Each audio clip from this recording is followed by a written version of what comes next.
Difference between vector and raster graphics. Hello friends, I hope that you have already changed all the necessary settings that I talked about in the last lesson. So today we continue our travel to Photoshop, and today we will talk about raster and vector graphics. Photoshop is a raster graphic program, although it includes some vector elements. So first we'll deal with raster graphics. Raster image are all photos, scanned images, and images created directly in Photoshop program. All these images have one thing in common. They consist of such small squares, I mean pixels, that you can see if you zoom in an image. As close as possible. Let's try to do it. Last time in Preferences we set the possibility of zooming in and out of the image using the mouse wheel. Let's try to do it. I scroll mouse wheel forward. The image is zooming in. I want to use this hand tool and get it even closer. Look, the closer the image gets, the less clear it becomes. At the same time, we see the pixels with which all this gradation of colors is created. For example, the transition between a green leaf and the petal of a rose has subtle transitions of tones. Each square has its own specific color, but our eye works in such a way that if we are far away from an image or the squares are small enough, then we don't see them, but see the image as we are used to perceiving it, although, in fact, it consists of all these small pixels. People noticed this principle of color perception with our eye a long time ago. Our great-grandmothers created a lot of needleworks according to this principle. Look carefully. Isn't it very similar to pixels in Photoshop? And it is this principle that has always been used to create the most complex mosaics. So in general, the idea is not as new as it might seem. Let's go back to our pixels. Let me zoom in our rose again to see the pixels in all their glory. I remind you, we scroll mouse wheel forward and zoom in the image as much as we want. Sometimes I use the hand tool to move it around the screen. So look, each pixel has its own color.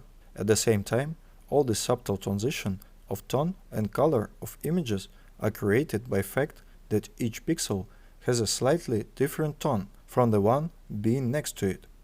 And how can we see this color?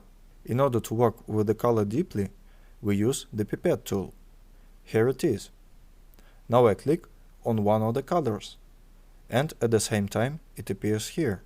This will be the main color of Photoshop. If you click on the square again, we will see that a certain palette opens, where each color has its own number. For example, if I close this palette and choose some other color, then this number will change.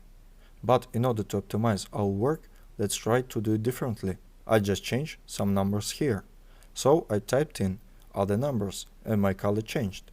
This circle shows the color that I have selected, and it is specified as new. Thus, all this beauty, this harmony is created with the help of numbers, because each color has its own number, and accordingly each square, each pixels is some kind of digital design, which means the color that it reflects. According to this information, we can conclude that if pixels are represented by a square of numbers, then these numbers can be changed. By changing the numbers of each pixels, we change its color and change the image as whole. This is what the work in Photoshop really comes down to, just changing the numbers. We change the numbers and the image changes. And as a rule, we are talking about millions of pixels. Just imagine the power. And now let's see what vector graphics are and what is the difference from raster graphics. Now I open a vector image and will try to zoom in it. And look what is going on. I zoom it in. I zoom it in more. Then look at the eye of this whale. We start to see some defects that the artists made when drawing, but no matter how much we zoom in. Now the image zoom level is 6400%.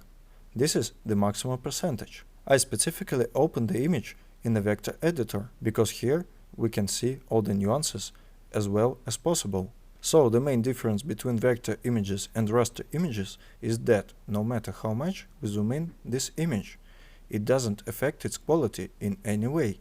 That is, we can zoom it almost infinitely. We can scale it infinitely too. But unfortunately, we cannot do the same with raster images. This is due to the fact that the principle of building vector images is based on a special mathematical formula. Each element drawn in a vector editor increases and decreases in proportion to their percentage without loss of quality. It just gets bigger or smaller. But another feature of vector graphics is that it is much more difficult to convey those color nuances, those transitions of semitones, that are possible when working with raster graphics. Let's summarize. Vector graphics differ from raster graphics in that no matter how we increase it, we will never see pixels. It gives us unlimited scaling possibilities, but on the other hand, it looks applicative and doesn't give such color nuances, such rich color transitions as raster graphics. Although Photoshop is a raster graphics program, it still includes some vector tools. And of course, we'll definitely get to know them during the course, and we'll learn about what affects the quality of raster images in the next lesson. You have to remember how a raster image differs from a vector one.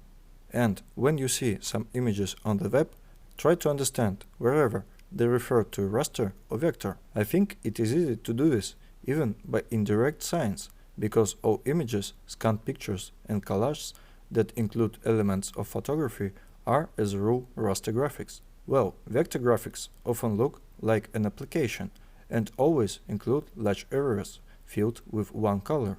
Although now there are such masters of vector graphics who create very similar to raster images, but there are very few of them, and at the time you'll also begin to accurately identify such images at first sight.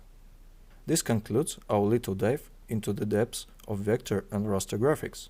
I think you have remembered that the main thing in Photoshop is a pixel. I am waiting for you in the next lessons. AIM School was with you. Goodbye.